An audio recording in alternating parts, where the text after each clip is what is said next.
Hello, Persuasive Communications class. My name is Tatum, and I am here to talk to you about one of the most talked about topics on the news right now, ISIS.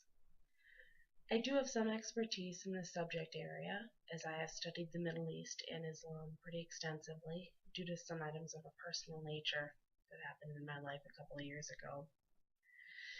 I am familiar with the faith, and I do know that ISIS is not really a product of Islam, even though the group does try to pass off what they do in the name of Allah. I have also traveled to Turkey, which is pretty much an Islamic country, and I have been around their faith and politics quite a bit. So let's get started. How would you feel if you had a group after you trying to eradicate you because you were a minority?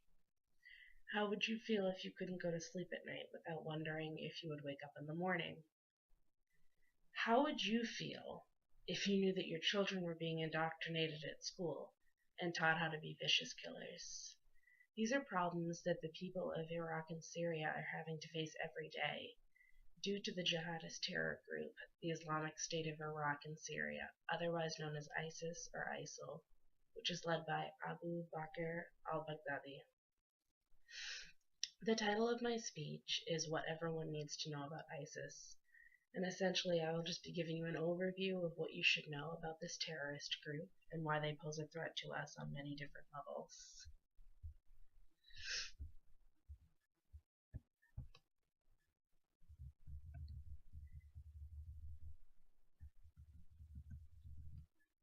You need to know about ISIS because it is affecting the USA, which is the country that we live in. As stated by the World News on the 5th of September, ISIS has the financial wherewithal and weaponry to attack the USA. They pose more of a threat to us than Al-Qaeda ever did. This means that they could attack our homeland, and they have the potential to kill many people.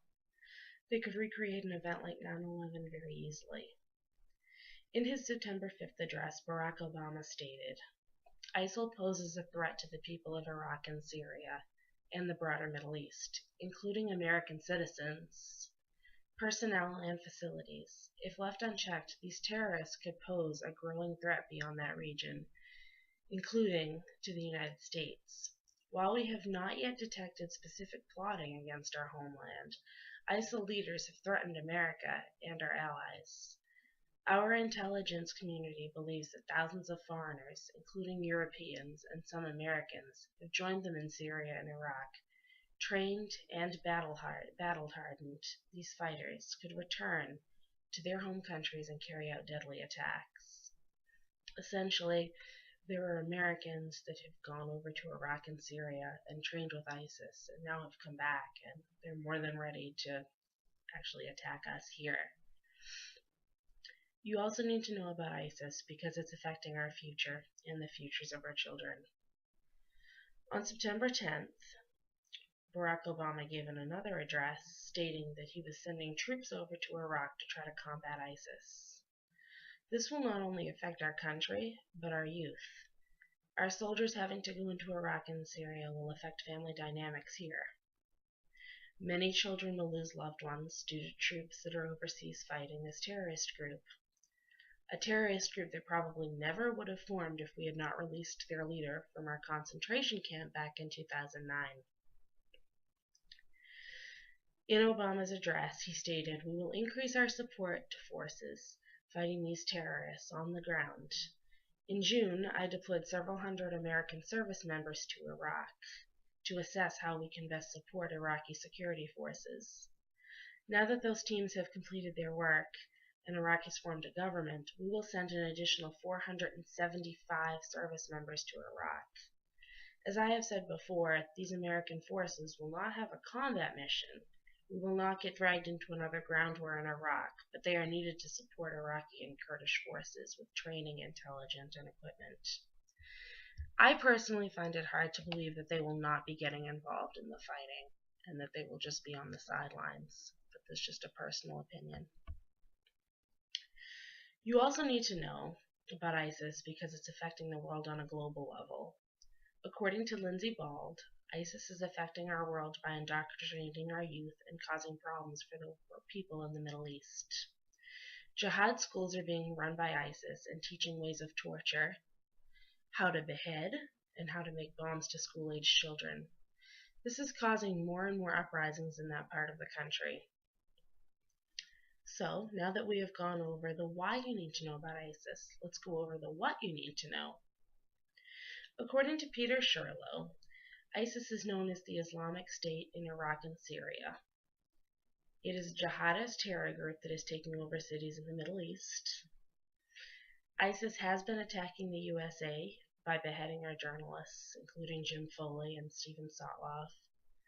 They were being held captive, and ISIS not only beheaded them, but has also killed a bunch of hostages from other countries as well.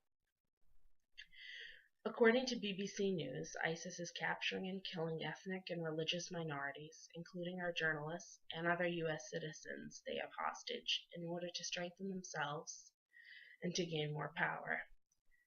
At this point, they're controlling about 8 million people and have taken over several cities, which means they have controls over dams, main roads, and oil fields, which is causing an awful lot of problems over in the Middle East.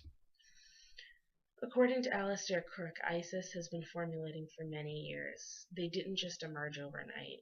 It has been a chain of events that caused them to evolve into the strong group that they are. They're also present in the USA, but they are hiding out.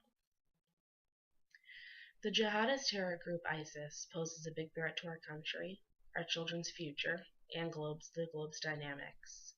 They have numbers, and they also have the wherewithal, financially and with weapons, to impose some great damage to the USA.